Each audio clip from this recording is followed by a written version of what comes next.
thought I could count on you. I thought we had a deal. I gave you all I had. Put you in front of friends. It was me and you. For it was one of them. I introduced you to them. I should have seen it then. It was never about me. It's what I could do for you. What you could get about me. Who I could introduce you to. I knew the truth. Still there was nothing I would do for you. A fool for you. You break my legs. Still jump through hoops for you. I thought we had a deal. I thought we had a deal. I thought we had a deal. I thought we had a deal. It's hard to let you go when I'm still holding on. Said I should leave you, I don't need you, should be moving on. This shit is stupid hard, and I ain't ready for it. Said I should leave you, I don't need you, I ain't ready for it. They weren't there for it, no, they weren't there, were they?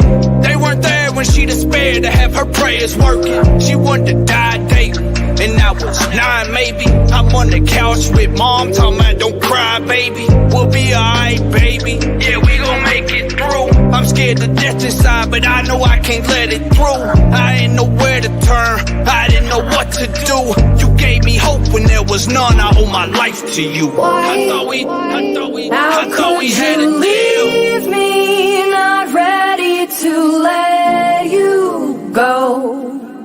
Let you go. I'm begging, don't leave me. Take anything you want, everything if you want it. You gave my life purpose before it had any. You gave me courage when I didn't have any. We were the best of friends before I had any. I gave you all I had. You turned your back to me. You set a trap for me. I never seen it coming. You had me blind to if I didn't want to feel you numb it. You left my life a wreck, and I hate you for it. I'm still in love with you, and I hate you for it. What's up, everybody? Welcome to St. John Live on this Monday night. My name is Mike St. John. I'm in long-term recovery. My sobriety clean date's June the 1st, 2016. Grateful to be back. We've been super busy. Sorry, for missing a few weeks or whatnot, but just grateful to be here, man. I just got home, sat down, called my buddy, said, hey, bro, we need to go live tonight. But anyway, just grateful to be here. Like I said, we got 25 people in here watching right now. Hit them heart buttons. Let's get this shared out. I'm going to give a shout out to my sponsors here. One Stop Phone Shop out of London, Kentucky, 606-657-2750. Josh, Maxie, and Daryl Hudson, London, Kentucky, beside Walmart. All your phone needs, electronic needs, iPhone needs, whatever. Shout out to Adam Larkin with Get Apparel, Get Recovery Apparel. Check him out on getlive.com. Adam doing some great things. If y'all don't care, post your sobriety clean dates in the comments, man. Let us know where you're watching from.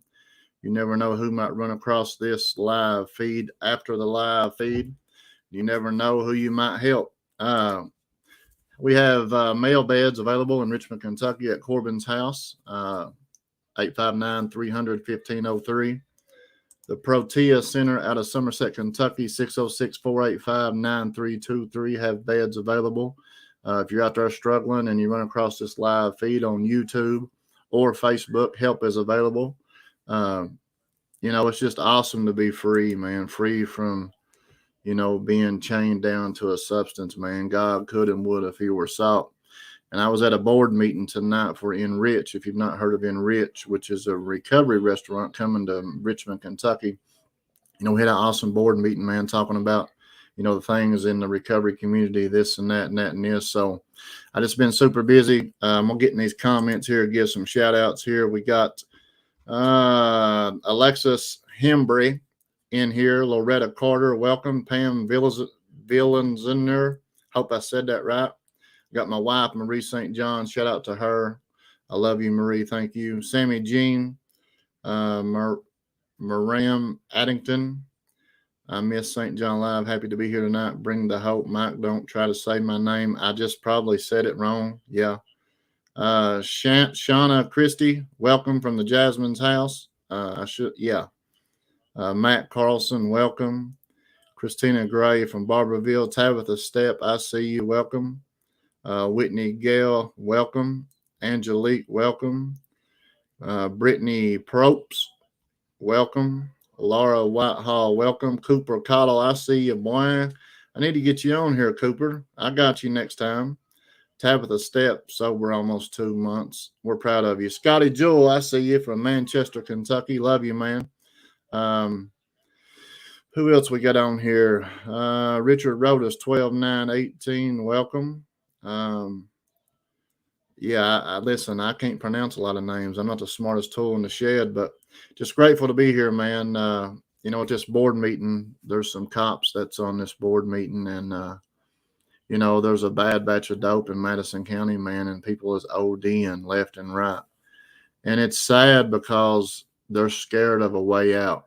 And I was that guy almost 7 years ago. I was scared of living life without dope or the lifestyle that comes with it.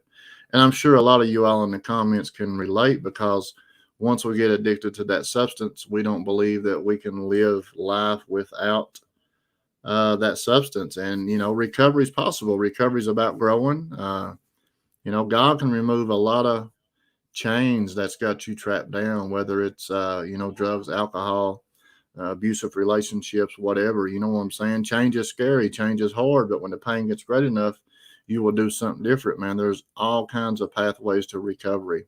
There's the inpatient treatment. There's outpatient treatment, man. There's church. There's CR, NA, AA, whatever. You know what I'm saying? That's how a lot of us are out here being able to do what we do today, is because we found, some like-minded people like us. And it's just amazing, because normal people don't understand why we do what we do or who we was. And they'll never understand, because the stigma is so bad. Well, he's just a drug addict, let's push him to the side. That stuff's got to stop, because we're killing people, man, pushing them to the side. Tell them they're no good. Tell them they're not worth it. Tell them they're never going to change. Listen, change is possible. Change is in myself. Change is in my wife. Change is in a lot of these comments right here, man. Recovery is possible. What are you willing to do? The hardest 3 words I ever said was, hey, I need help. And that was the most rewarding 3 words that I ever said, was I need help. But shout out to Protea Behavior and Health Counseling, doing amazing things in Kentucky and surrounding states.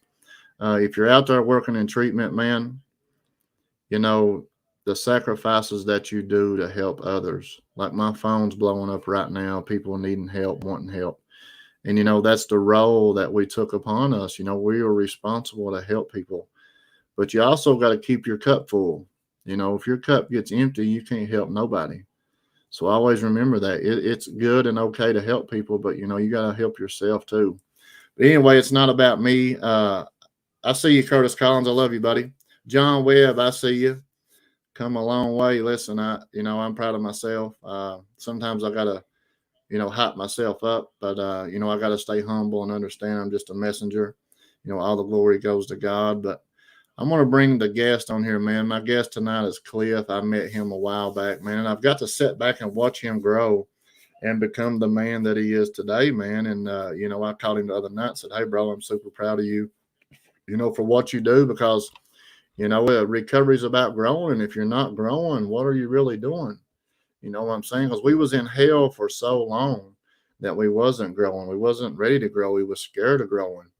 And once you buy into this, man, you have to be growing.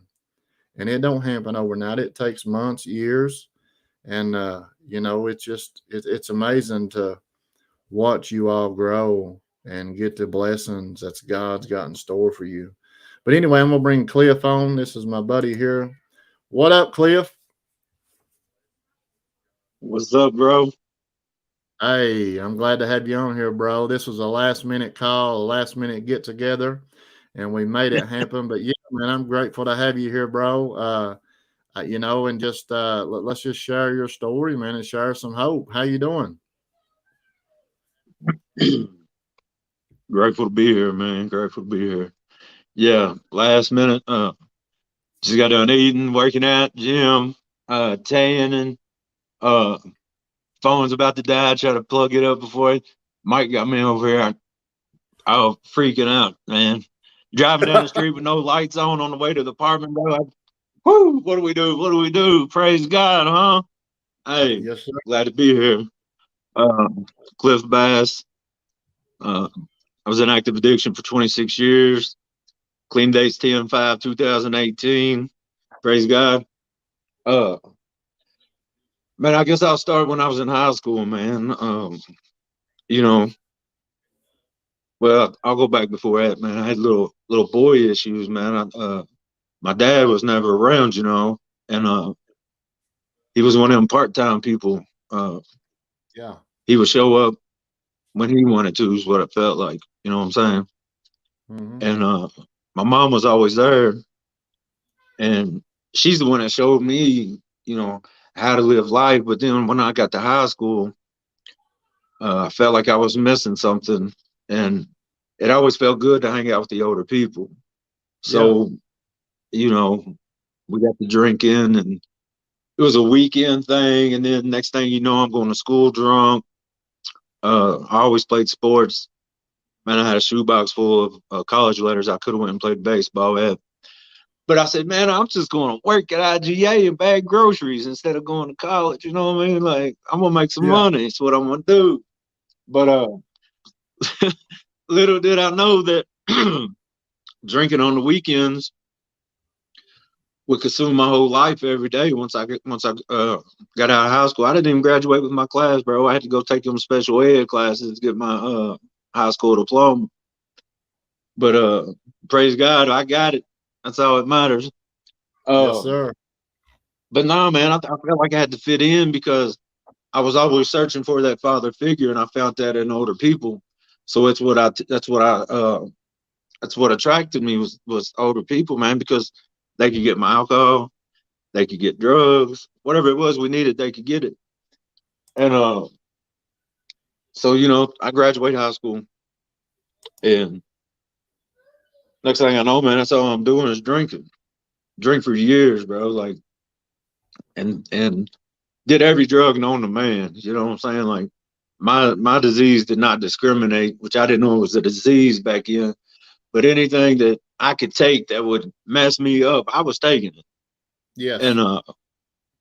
you know, people were calling me the town drunk, and and I looked at it like, I'm just having fun. So what I'm doing, I'm having fun.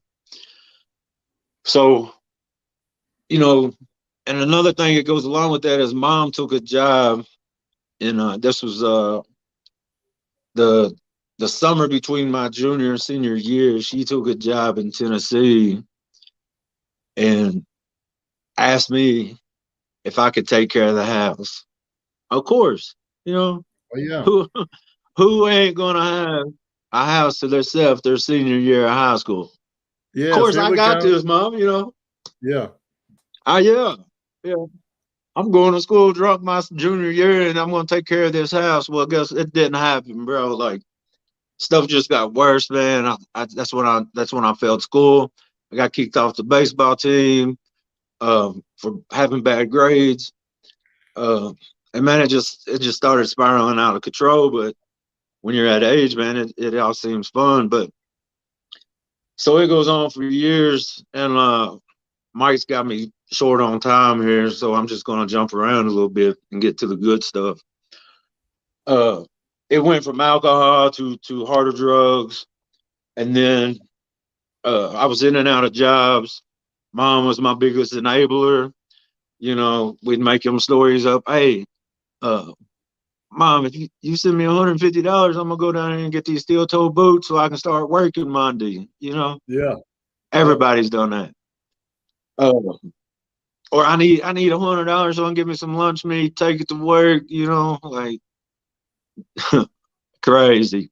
But anyway, it's what I did, and she would always send it to me. And she never asked why I was working 5 jobs in one week. I don't guess she caught on, but anyway, that was my biggest part of life, man. Was mom enabling me. When I needed something. Her being in Tennessee, I guess she felt like uh, she had to do it. Like I was her baby. I was at home alone, and she felt like she had to do it. So that went on for years, and then I got to the point where I would work long enough to get that paycheck to go get the bag. Is what I do. Yep. And messed around, got a couple DUIs, 2 or 3 DUIs, in and out of Shelby County Jail, in and out of Franklin County Jail. My son was born, and I had my own house, and you thought with having a kid that would be enough, you know what I'm saying? Because of all my daddy issues that I suffered from, and I always told myself, Mike, if I ever have a kid, I'm not going to do the same thing that my father did to me. I'm going to be there. Well, little did I know back then that my disease of addiction was a lot stronger than me having a son, because it took him away. It took everything I loved away. So I buy a house, and he's born, and I get hit with child support, and I had to make a decision to either pay child support or move out of the house. So what's the first thing I did? Mom, can I move back to your house? And I knew she wasn't going to say no. And she had somebody living there at the time, and talked to them about it, and they agreed to leave. So here I go again, back to Mom's house, where I don't know anything but drinking and using drugs, Yep. So man, I got on at a tile place. I'm gonna try to get on through the story here. I got on a tile place in Lawrenceburg, and we shut down or something, and I got to talking to somebody about dealing some dope, man, and she called me one day, and that's when that's when I lost everything, when she called me. Man, it's crazy. Like, everybody knows, I'm not even trying to glorify, man. So we know what we do. But 2015, man, that went on for about 4 years. Me selling methamphetamines, using methamphetamines, losing everything, man. Losing everything. There's no other way to describe it. So in 2015, man, I get pulled over, and in Lawrenceburg, no, Frankfurt, they take me to jail for trafficking. And I sat in there, man, and the first thing we do in jail, man, is we pick up one of these, pick up the Bible, right? And we start getting in the prayer groups, and we say all these foxhole prayers like, God, if you let me out, I'm never going to do it again. Nope. I had Mom convinced that I was ready to go to treatment. So she picks me up. I get out of jail. I think I spent like 65 days in there, man.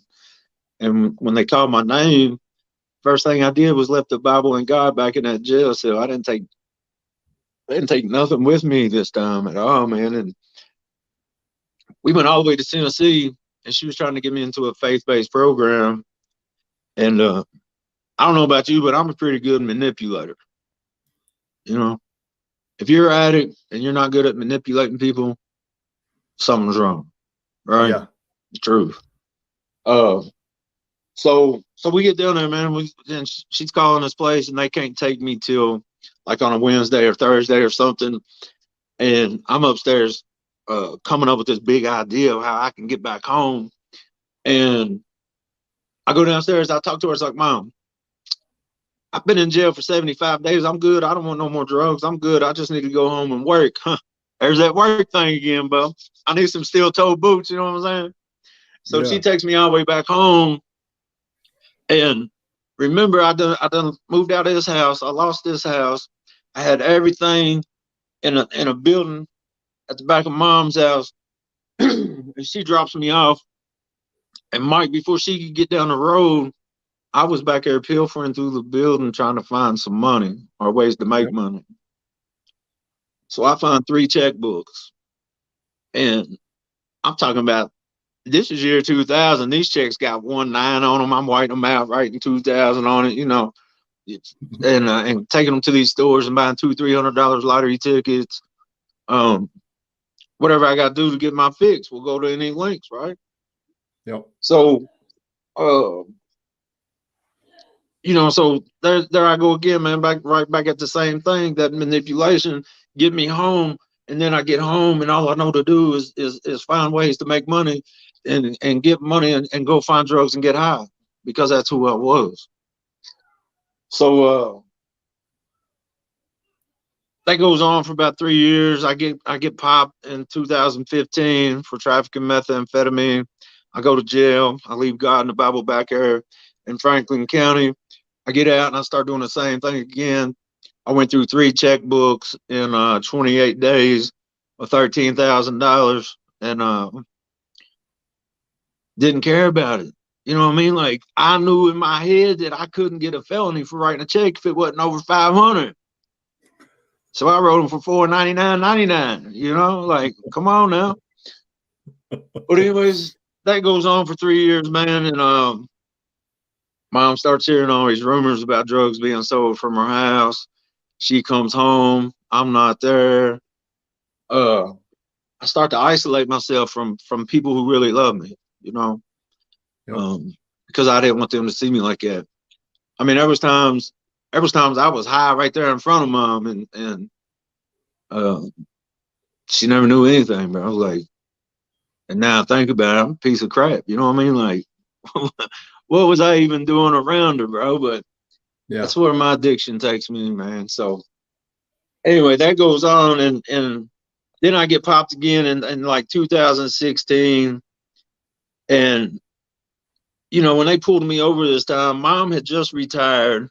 She had just come back from she retired from Tennessee, come to Lawrenceburg, and I get pulled over. And this time, man, when they got me out of that Jeep, and you know how dumb we are, bro. Like, I played it all the way out. Like, I don't have nothing on me.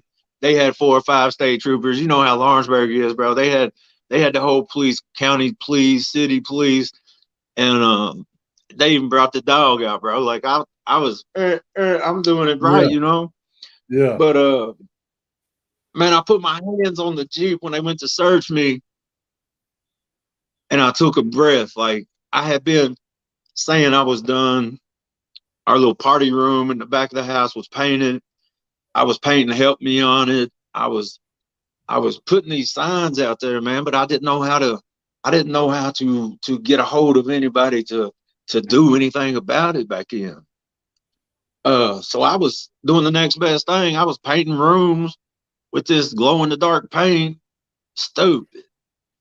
But my words were meaning something, because I was struggling, dude. I was wanting Mom to, I guess, grab me up and say, "Come on, I'm taking you somewhere," but she didn't do it. So anyways, man, I didn't know how to ask for help. But then when I got pulled over this time, and I had my hands up here on the Jeep, and I took a breath, like, because I knew something, I was ready to change, you know what I mean? Like, and so they take me to jail, and I get in there, and I don't call Mom for 2 weeks, because I was ashamed, bro. Like, here I am telling her all these years I'm not doing anything. I'm not doing anything. She believes it. I was the good kid. I never did anything wrong, and all that. And here I am living a totally opposite lifestyle. And she's, I guess it never really caught her attention, because I dressed good. Like, I brushed my teeth. I dressed good. She said, you look. She'd come in from town saying, "You look good. You're skinny," and I'm sitting there thinking, "Yeah, I've been working out." That's what I told her. Yeah. You know what I mean? Like, Yeah. I'm not doing nothing, bro. But anyways, so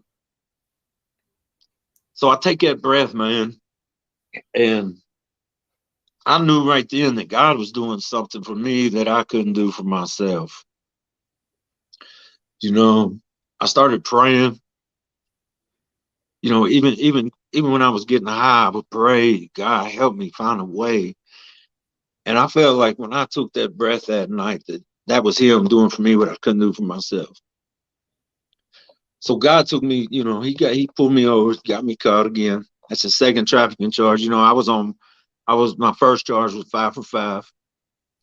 And here I am thinking I'm getting ready to go do some time, bro. Like they offered me 10 years on my second trafficking charge. And so now I'm sitting in Shelby County Jail. Like I said, I don't call mom for 2 weeks because I feel ashamed for what I've done. And I sat there, man, and the chaplain at Shelby County kept talking to me. Like he called me out of this cell and talked to me and me only.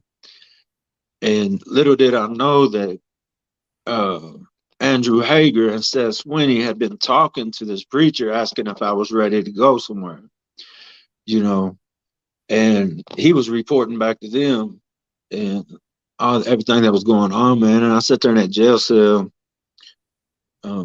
I finally got to my time for those cold checks, you know what I mean? Like I had to do 90 days on top of being in there 4.5 months. So I was in there a good 7.5, 6.5, 7.5 months. But sitting in that jail cell, man, is when I really started to change my life because I was tired. I was ready for something different in my life, you know what I mean? Like, so Christmas passed, New Year's Eve passed, my son's birthday passed, mom's birthday passed. But sitting in jail having a birthday, my birthday passed. It wasn't no fun sitting in there, bro. Like, come on. But anyway, man, it hit me different this time because any other time those things come up, I'm not there. Never been there. You know what I mean? Until 4 years ago. Now I'm in the pictures, Christmas pictures, birthday pictures, all that stuff. But anyway, it hit me different, man. I started feeling really bad about it. Like the guilt, shame, and remorse, man, that they talk about in this program of recovery, man, it really set in while I was sitting in that jail cell.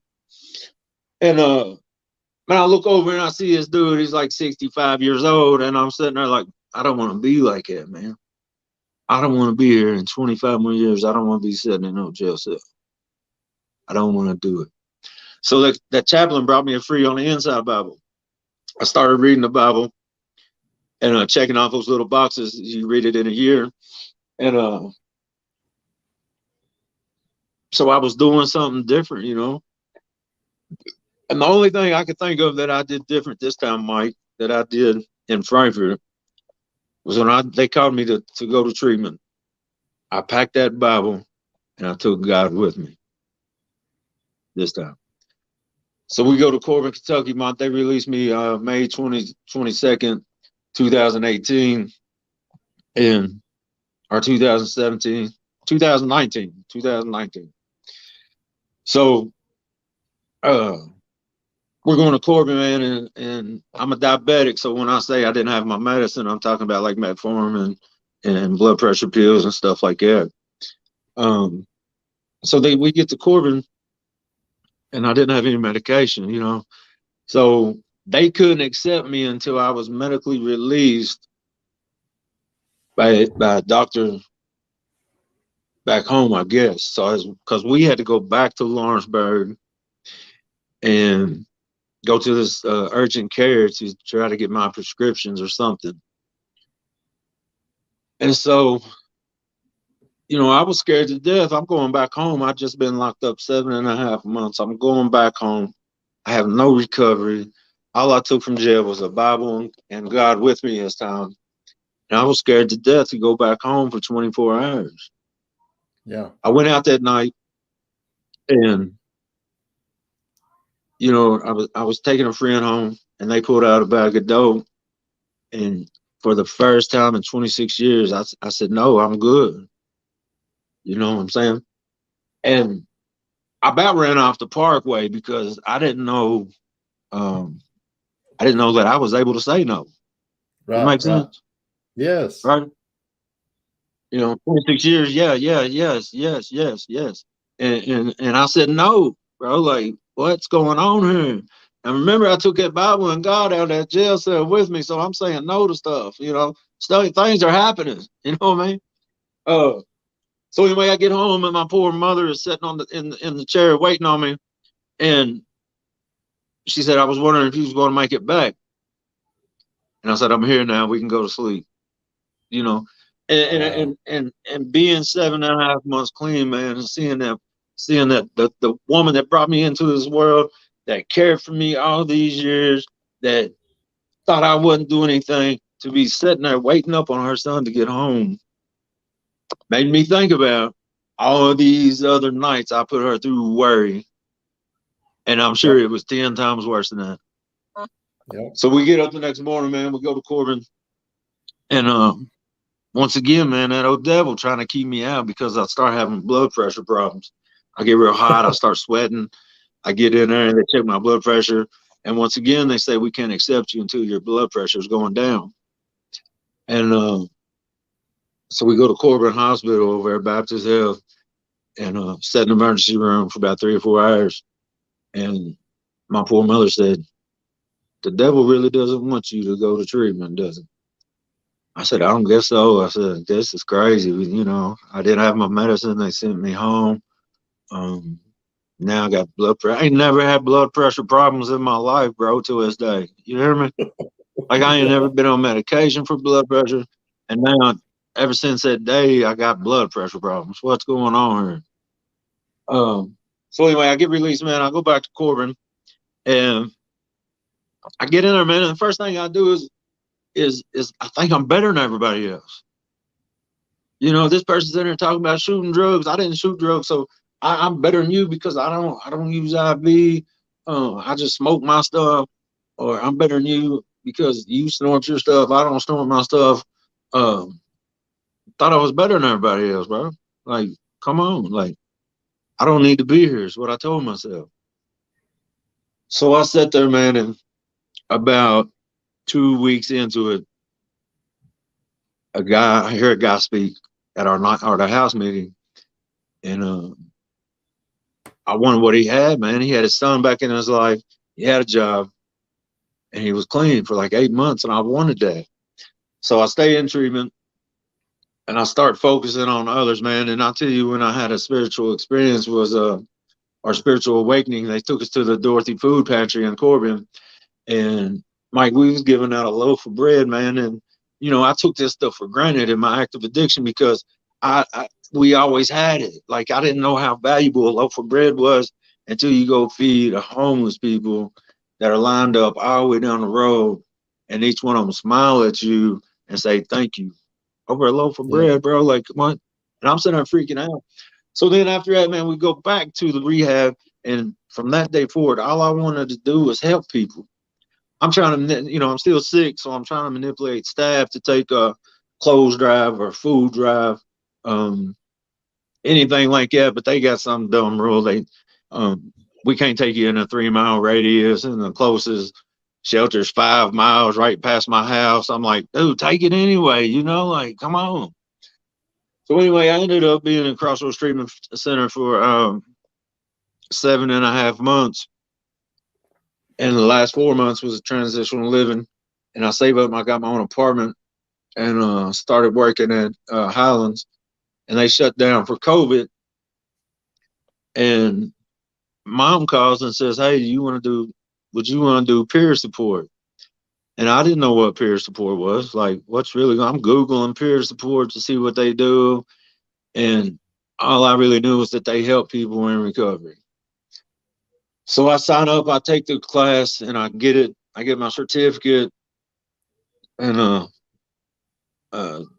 Stephen Jules sets me up with John Blair that was getting ready to open a treatment center in Burnside.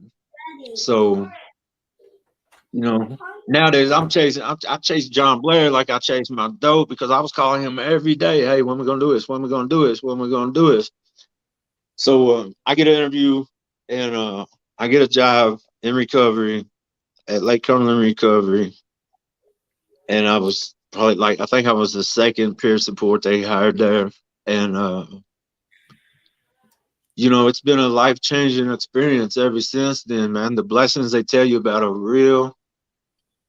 Uh, the best part to me about it, working in recovery, man, is you see people come in like we were when we first went to treatment, man. I was broke down. I was hopeless, um, scared to death, full of fear, um, and all that. And you see these people come in like that, and 2 weeks later, man, you see them head bopping through the highways and talking and praising God and all that stuff, man. And you know, that's what keeps bringing me back to it. Is seeing that stuff, man. Uh, so then I worked there, and then we went to Lighthouse. I worked there for probably 2 years, and um, I got an assistant director job at Lighthouse, and pretty much boots on the ground. Like I don't like to sit behind a desk. It's killing me to sit on this couch right here and not get up, walk around the room and do all that stuff. But y'all lucky I ain't got up yet. But I'm boots on the ground, man. I'm an interactor. Like I like to interact with the clients. I'm not some desk person that's gonna sit there and just not get to know somebody, because that's what it took in my recovery, was getting to know the staff, talking to them about my problems, working the steps, finding sponsors. Man, I'm doing my steps again right now, like the fourth time I've been through them. But so somebody seen something in me that was opening a rehab in Macquarie County, and asked me if I would be interested in taking that job. Mike, I'm telling you right now, bro, it was hard to leave LCR, because that's what got me to where I'm at today. Yep. And you know, every I prayed, man. I prayed about it. I would open my daily devotion book, and the title of the reading for the day might be "Move On" or "Keep It Moving," or God was showing me these signs. Hey, it's time to take this step. Yep. It tells us He's going to open doors. It's up to us to step through that door. We have to put our faith in Him. And that's what I did, man. I took a leap of faith taking this job. Uh, but anyways, man, let's let's talk about the blessings, because it don't matter what I do. I don't really do anything special now. I show up, I get up every day. I get ready for work. I go to work. I show up every day is what I do. I show up, and you know, I don't have no special education. I'm glad you chopped them names up earlier, because if it was me doing it, I would have probably chopped them up too, bro. Like, but I mean, I don't do anything special, man. The greatest thing about recovery is when you take the focus off of yourself and you put it on somebody else. And tell me what kind of day you have when you do it. Yep. Like, but like my thing here lately, Mike, has been, and I've been talking about this at work. Like, I got to do group tomorrow, and that's probably gonna be the topic of group, is do something different, bro. Do something different. I have our clients write it on a piece of paper, and we go over it every week. They're supposed to write down something at the end of the night, what they did different, and that's what we got to do. We got to do something different, man. It's not the we can't sit still, bro. We can't be complacent and comfortable in our everyday life, because if we ain't doing something different, people gonna die, bro, for real. Yep. You're right. And that's why God's got an army. You know what I mean? Like you, Marie, Alexis, Andrew, Rachel, Drew Hicks, all them people, Tony and his wife, and Chris Mills and his wife. That's if half of us sat still, we're gonna lose some people. Mm-hmm. So do something different. I'm gonna share this before I shut up. I know Mike's like, God dang, this boy don't never be quiet, boy. One of my favorite Bible verses is 1 Corinthians 13:11. And it says, when I was a child, I talked like a child, I thought like a child, and I reasoned like a child. Here's the good part right here. You ready for this, Mike? Huh? Yeah. When I become a man, huh? When I become a man, I put the ways of my childhood behind me, huh? Come on, boy. I don't have to lie. I don't have to cheat. I don't have to manipulate. I don't have to be dishonest with anybody. I don't have to do none of that today. I'm a man today, and that's all because of God. You hear me? Thanks for letting me Yeah. share. Listen, and I've been watching you for a long time, Cliff. And, you know, I made that phone call the other night when you left Richmond, man. And I've been wanting to make that phone call Hey, you for a better have long, me long in time. tears, bro. Well, you know, that was a special night. And I sat out in the parking lot and I cried. And, you know, I had to call you and tell you that I'm proud of you and, you know, keep doing what you're doing because, you know, you don't sit still. And if you, and we wouldn't be where we're at if we didn't take that leap of faith because there's been many doors that was open and I was too scared to walk through that door because I was scared of change. I was scared of the future. I was scared of tomorrow. But God didn't bring us this far to bring us this far. And that's what I tell everybody, our clients. You know, you can't climb a ladder with the hands in your pocket. I can't. And you can't carry two buckets with the No, hands in your pocket. But it goes back to having no. an army that will fight for you, man, and be there for you. And, you know, that was what was given to me is, you know, you can do it, let go, plug into something greater than yourself, work the steps, get a sponsor, and help somebody. And you know, we was a taker our whole life. Like your story with your mom reminds me of me with my mom. You know what I'm saying? I done her the same way. Many nights she didn't sleep. Many nights that she called and I was hauling dope, wouldn't answer the phone. And to finally, my Yeah, mom said, I can sleep tonight." You know, that was a lot of relief because we hurt the people that loves us the most and our family, number one. And absolutely, bro. you know, to for my mom to say, "Mike, I can sleep now. I don't got to worry about you." You know, that was a lot of relief. But I'm glad you said, you know, from a boy to a man because, you know, I always played hard out in the madness and you know, deep on the inside, man, I was just a little boy, but I didn't want people to know that. And it took me to get honest and accept me for who I am and love myself, but to become a man because life is hard. Like your story Oh, inspires yeah. me because of my children. Like I want to give my kids a life that I didn't have, and I want them to not see what I saw growing up. And does my kids get on my nerves? Yeah, but I'm present in their life. You know what I'm saying? I'm present in their life Come on. just just for today because I know what it's like to have a stepdad and a Mhm. real dad and this and that and that and this. But you know that's why I love people's stories, man, because sometimes I forget just how blessed I am. You know, we got so much going on, we Come on. forget the little stuff, the family time in behind closed doors, off the phone, off the podcast. You know what I'm saying? Sometimes we forget the true meaning of blessings. It's not about what we got, it's about who's here at nighttime. You know what I'm saying? That's right. That's right. But, you know, just keep doing what you're doing, bro. I got food in here. I love you. I'm proud of you. And I'm super proud of you. Thanks, bro. Thanks for having me on here. Listen, I love you and I'll see you soon, okay? Love you too, bro. See you, bro.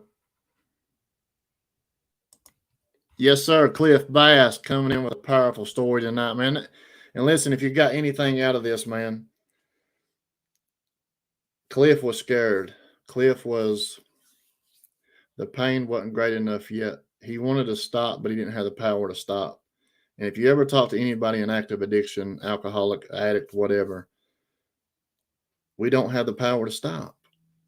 How many times did you want to stop, but you couldn't? How many times did you take that last hit and you said, I don't want, I'm not doing another hit? And 5 minutes later, you're trying to steal something or you're trying to call the dope man to front you something. You'll pay him tomorrow. We don't have the power to stop by ourselves, period. If we had the power to stop by ourselves, we wouldn't need God, treatment centers, or these fellowships. So if you're out there and you're struggling, you run across this message, this video, there's hope. Don't give up. Help's available, and you can't do it alone. We are not designed to travel this world alone. If we was, we wouldn't need each other. I need y'all. I'm nobody special. I'm just a messenger. I'm grateful for this platform. I'm grateful for everything we're doing. But there's hope. Don't give up. Fight for today. Ask God to wake you up tomorrow. And if you wake up tomorrow, thank God for waking you up and go out and help somebody. If nobody's told you they love you, me and my wife love you. Protea family loves you. Cliff loves you. But you know, love is an action word. You can say, I love you all you want, but do you really love them? Show them you love them. I'm going to get some shout outs here. Rob Fields, I see you. Love you. Amy Fields, Tabitha Stepp, Cooper Cottle, Roy Allen, I see you, bub. Thanks for joining. Brandon Walters, happy birthday, bub. Proud of you. Alicia, proud of you. Danny Richards, I see you, man. Hope all's well. I'm going to close this out with this. When the pain gets great enough, lay the shovel down and stop digging. It's that simple. I love y'all. I'll see you next Monday. You ain't got cold chill, something's wrong with you. Gotta know it. You in the wrong building. Know where to turn. I could really use a friend right now. Yeah, I just need a friend. I'm staring at my window pane. I'm staring at my window pane. I could use a friend. I could use a friend. I just need a friend right now. Right now. I'm staring at my window pane. I'm counting raindrops. Like, where's God at? When will the pain stop? Like, when will this be over?